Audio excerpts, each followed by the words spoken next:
هلو منكبل. هلو زيادة أنا رحيلي. رحيل؟ من رحيل؟ رحيل أفكارك. أوه رحيلة. أنت هذا موبايل كيلانديم. أنا خاص حند بزيفل تقصر مسكون تنقي من يزول زلهم. هو حق خبنا يقولنا جيريز دول الكازلهم. مو أنت هذا أنا دحام بزليتي مدري أبقولنا. دحاني هجي كتمس أنا تقلدو. هجي أبعد لخي. هو حجي أب كبابي جزوتنا لهم. مو حج دا أقوالي بمنتهي كمتساكي أوتوبوس درو ودينين قال تاكسي حاسس قبل أنت خوي نمبر. مو أب كبابي جزوتكم تلخي نجازا مخيري الصباح ولا قداس أنت خوي أنجي هنا زين الراخب. الله خدو رحيلة أنت إذا أسئلكي الله خوزا دايم هل فيك الأسب أب ساعات نسخة سلة اللي ندوي لكم كاليس استرف مودعتا جيزي جيسكا كريو أوا انتاي مودعتا إلكا زرواي زخم انتاي دخل كونكي تمالدو تسبقين بركن هذا حتوك حتكا زيادة ما عرخن داي ماتشم كم زفكركا تفاليتي خامش كسام خندي خاطر فكراني آتي رحيلة هجسم بر أفريخني قال استفتر نجر ألو ديو زحتت خود رأي ملس الليم ما عرخن داي كم زفتو كده أموم دخمي كراق سألكي نسخنا أي مالت كون لنتنا أخي علم بزيب أخي نأي ترقمي بلان نيم باري مسارت نسخ يا أخي نسخنا عيلكي كابل علي زيت أدلكني فليتي فترتي خيم نأخذ ملاي كابتن فتاري دقاقيمة كاب زمسكنو نجر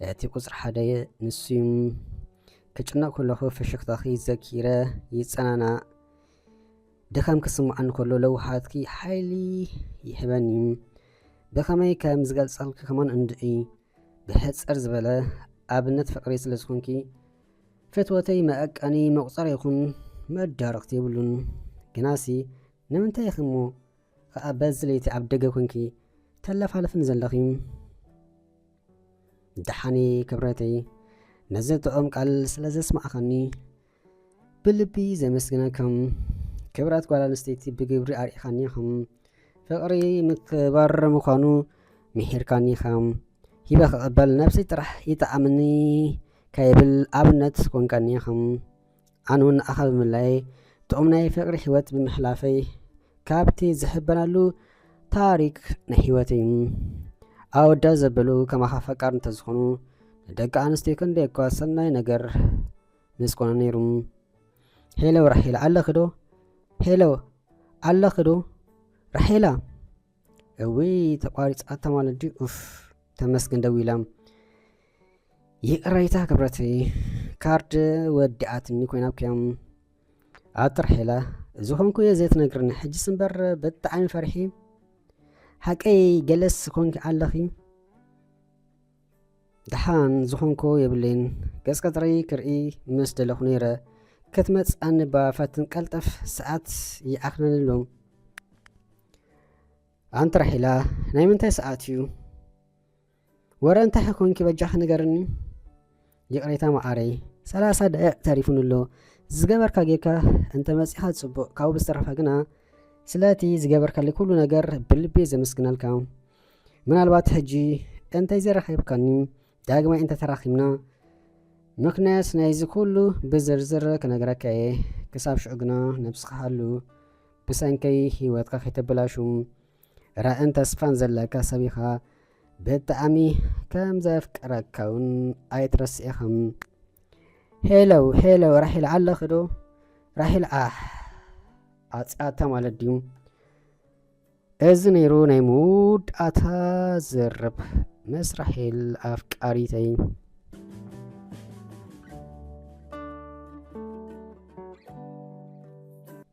بحيوتي كمزي أقوال جيرة أفكيرا فلتن ترجم فقري بآيتا محيريم إيدا قوريسا كثبكا قربي سترفم نسان لو حاتفا نيبحاك كمان سبدا إيزبل زخونا أبرخرخ بلا كندا جزي زيريمو ويكم مسا كابزلالة بزيك العالم كل نقر فخص إلوني الدلنيا إيزبل سبن فقارو زي طرف موحد مكبر اتحاد عند حالة بسمية رح زي كوناس سميت متصامدو أن دا جنازة بخير ألوهم ብዝኾነ ካብ ገዛይ ናብቲ ዝነበረቱ ቦታ መኪና ኢስራዳ ስለ ዝኾኑም ታክሲ ደልየ ኮለል እንተበልኩካ ግና ኣብ ኣጉል ሰዓት ስለ ዝነበረ ፍጹም ክረክብ ኣይከኣልኩን።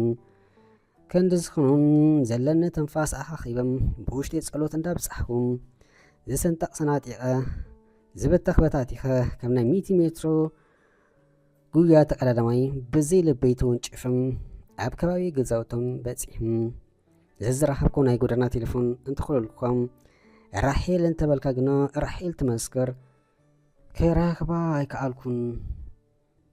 ኮለል ክብል ሰዓት ይሕሊፈ ኣብቲ ቦታ በፂሕም ውሽጠይ ፍርሓት ስለ ዝኣሰሎ ጽቡቕ ገይረ ከሰላስል ኣይከኣልኩን።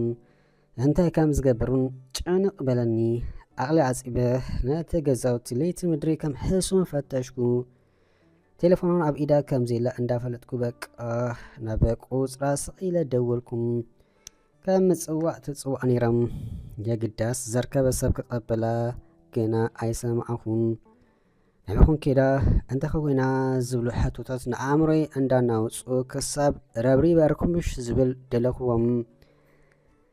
ራሄለ ግና ሸታማይ ኮይና ደኣ ተረፈት እምበርከ ክረኽባስ ኣይከኣልኩን። እቲ ኩነታት ብጣዕሚ ስለ ዘፍርሐኒ ሜታ ከምዛ ዝበሉን ፍቕፍቕ ኢለ ነብኣኹም። ከምዚ ኢለ ዝነብኣኹ ኣብ ሂወተይ ሙሉእ ንመጀመርታ ጊዜ ፍቕራን ዕለቱ ኣብ ልበይ ኣኩሊዱ እርግኣስ ኣንኩም። ንስታ ገለ ኮይና ማለት ሂወተይ ከም ትርመስ ስለ ዝፈልጥ በቃም ኣብ ባዲ ዘይብለይ ሽማ ብኣውታ እንዳፀውኣኹ ነብኣኹም። ሙዳኣቱን ኣብታ ዝነበርክዋ ኣብ ማእኸል ጎደና ተዘርጊሒ ኣብጋሕክዎም።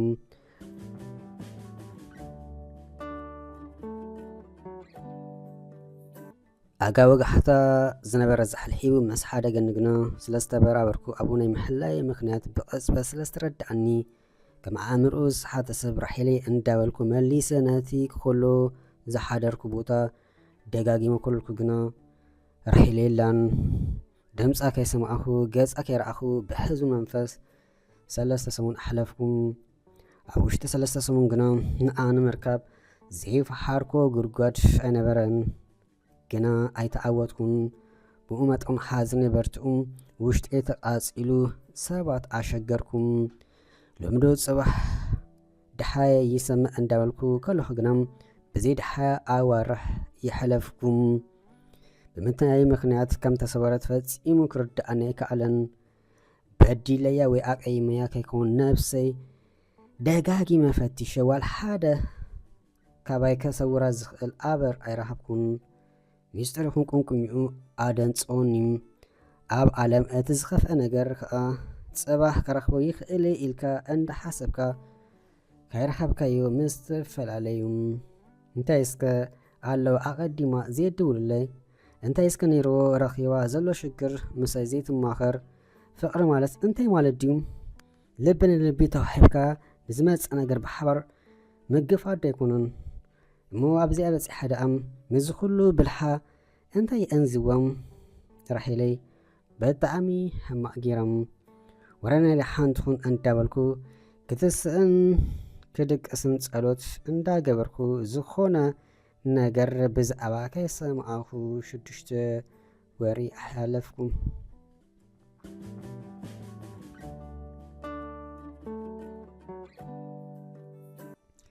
ሽዑስ ተስፋ ስለ ዝቆረፅኩም ድሕር ራሄለይ እንታይ ከይተርፈኒ ምባል ሂወተይ ቁንቁል ኣፋ ደፍኣኽዎም። ምውኣለይ ምምሳይ ባርኮንን ጨና ኣልኮል ዝጸልእ ዝነበርኩ ሰብ ቀንዲ ደጋፊ ኮይነ ተሰርኣኹም። ጸማም ሓደ ደርፉ ክሳብ ኣንቀሪ መልኤ ራሄለይ ሰንከልከል እንዳበልኩ ጨደርኩ ንገዛም። ኣደይ ምስክነይቲ ከም ዝሓዋ ተቐቢላ ጉራብቲ ከይረብሽ ብስክፍታ ኣለመለክት ብለኒ ተረባሪብና ኩሉ ነገር ጽልምት ምትሉኒ። ኣብ ነፍሰ ከፍ ዝኸርኩ ራሄል ዝብል ሽም ስም ጥርሒ ዝነቀህ ራሄለይ ኩሉ ነገረይ ተማሊኣቱ ሕልም ኢለም ሰብሓን ሰብ ክነብር ዘይክእል እንተኮይኑ ንምንታይ ይፋቐር ይብል ነይሩ እሞ ሓደ ከምዚ ከመይ መዓዝ ወረዶም በዚ ቀላዓለም ሓቂሙ ምስክነይቲ ራሄለይ ናይ መውድሓ ድምፃ ጥራይ ገዲፋትለይ ተሰወረት። ብምስትምሳል ሓደ ዓመት ብዘይዋል ሓደ ድሓ ኣሕለፍኩም።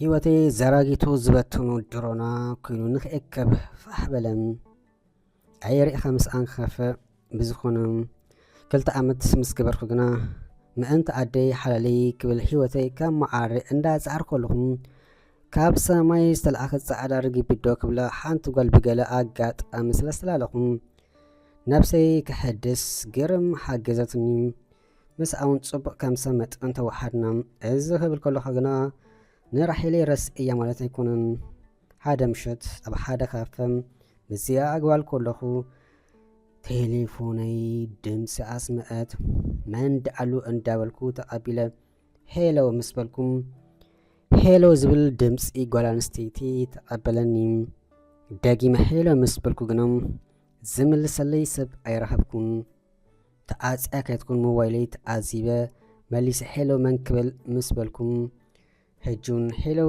ተራይ ዝብል ግብረ መልሲ ሰማዕኹ ከላ እዚኦም ስኢሎም ዝላገፁ ዘሎ ኢለ መልሲ ስለዘይረኸብኩም ቴሌፎን ኣፂ ናብ እላለይ ተመለስኩም ኣብ መንጎ ግና ኣንታ ራሒለይ ዶ ትኸውን ኢለ በዚ ልበይ ሓፍ ኮፍ በልኩም ራሒለይ ምክንያት መጥፊኣ ከይነገረትኒ እዚ ኩሉ ሽርብ ኢላ ሃጋ ንሳወ ንሳ ትኸውን ንሳ ክትከውን ኣለዋ ገና ዘረባይ ከይወዳእኹ ካለኹ ቴሌፎነይ ድምፂ ኣስመዐት ደጊማ ከይፅወት ኮላ ትቐብል ኣቢለ ራሒላ ዲኺ ሄሎ ሃቀ ተዛረቢ ራሒላ ዲኺ ድምፂ ከይሰማዓኹ ቴሌፎን ተኣፅወት ኣነ ዘይኹንኩ ኣፅያ እታ ዝደወለት እምበር ኣታ ፈጣሪ ራሒለይ ደኡፍ እንዳበልኩ ዓይኒ ቴሌፎነይ እንዳርኣኽ ከለኹም መሊሳ ቴሌፎነይ ድምፂ ገበረት ሓደ ዓይነት ቁፅሪ ሄሎ መን ክብል